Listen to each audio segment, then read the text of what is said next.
Andrew Bosworth, Mark Zuckerberg's right-hand man, is set to spearhead the AI revolution at Meta. For more, we're joined by Dr. Karen Sutherland from University of the Sunshine Coast. Talk to us about what inspired the leadership of Meta's AI revolution. Honestly, I think they just really want to save money and I guess maybe even just lead this space to show what a large organisation can be when it is really driven by AI. Very much. How is AI expected to shape the future direction of Meta? Because we see they've been pushing in that way. They've actually laid off 8,000 of their staff, which is 10% of their overall staff, and they've shifted 7,000 into more AI-focused roles. What they've been doing is kind of sneaky. So they've been measuring and monitoring things like keystrokes and mouse clicks, but also getting their staff to wear devices and things to track and monitor the tasks that they're doing to see what they can then automate and then put these people out of a job, essentially. Which I'm imagining a lot of businesses are doing at the moment because everyone is looking for ways to save money, obviously. Talk to us about the biggest challenges in implementing AI at Meta. They've got a massive workforce, but then also looking at how they're actually going to pay for this technology. And what I'm seeing is out in the space is that yes, okay, you empower your people to use AI, which is great, but then the cost of tokens and the use of technology can be ridiculously expensive when you don't have any sort of guardrails around it, even when they're producing their own AI. There was a company not that long ago who had chewed up their whole AI budget in a few weeks because they were using autonomous agents and they empowered their staff to do so. It's going to be really interesting to see just how doing this on such a large scale, what the consequences will be by doing that and what the fallout will be. The costs not only to the budget, but also to the people who have lost their jobs and the ones who are still there forced to use AI in this way. Yeah, very much. What does collaboration with Mark Zuckerberg involve at a strategic level, do you think, when it comes to AI?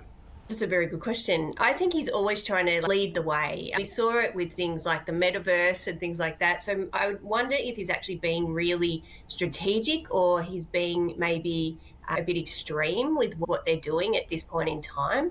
So I don't know. I don't know what collaboration would look like with him. Would it be more like, I'm thinking of this, make it happen? Or would it be, what do you think of this idea? It's going to be interesting to see what actually happens as a result of these huge layoffs and if Meta can actually do it. We've seen when AI has been used to do things like analyze and monitor posts that are supposedly against community guidelines and things of that nature, which often they don't do very well. So what's going to happen when they've laid off all these people and having that sort of that human judgment over what they're doing? It's pretty scary stuff when you put it that way. Which AI innovations are currently the most exciting within Meta? Because we keep talking about AI, but what's actually happening? It'd be interesting to see what they're doing internally. They really seems to be focusing on their internal operations and experimenting with lots of different autonomous agents and things like that. But I think they're looking at each division and just seeing how far they can take it in terms of AI integration and as little human oversight as possible. Yeah, I don't think they're being really vocal around that. They have their AI tools that are available to the public.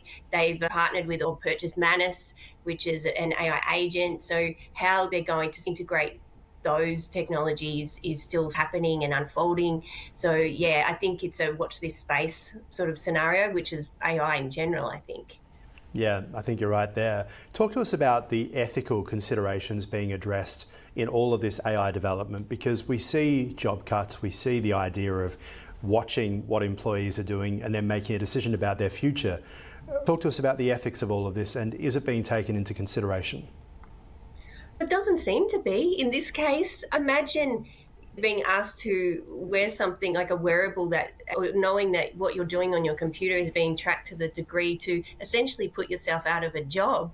I'm not sure if they actually explained it in that way, but that's what actually has happened. So getting people to track their movements and their tasks, not to help to empower them, but to replace them, which is worrying, I think. So I wonder how transparent they're being from the outset about this sort of integration. I know when I work with organisations, it's not around that. It's more around empowering the workforce, having them involved, seeing what they can do to help create efficiencies, but also quality in their work.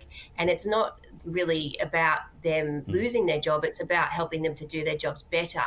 So this seems to be the completely other end of the scale.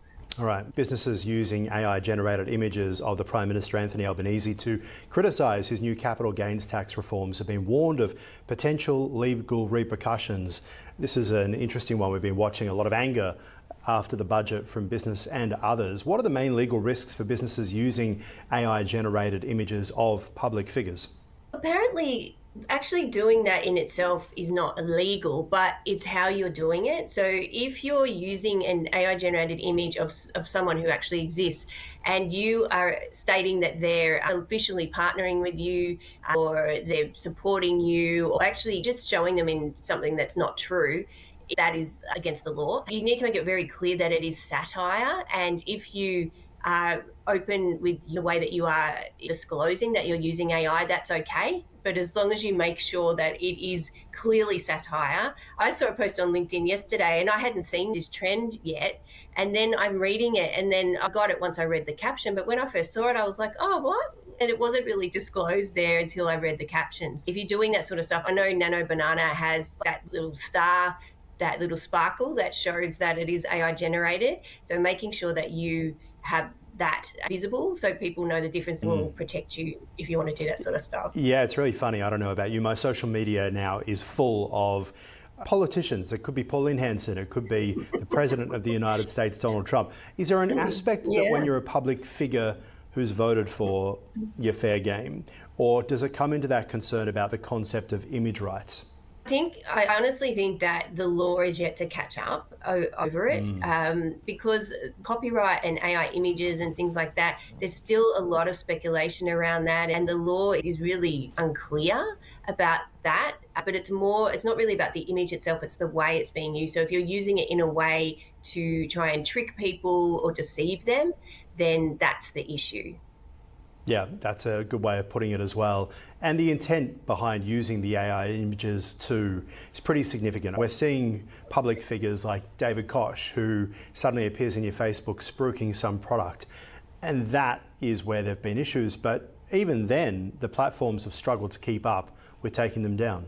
Oh, 100%, because they're so easy to create and you can create so many of them as well. And if you've got a big ad budget, yeah, you can have lots of things running from multiple accounts. So it is very difficult for the platforms to make that happen and to get rid of them. And just when one's taken down, another one can be put up. So yeah, it is very challenging. All right, Karen Sutherland, appreciate your insights as always on Ticket.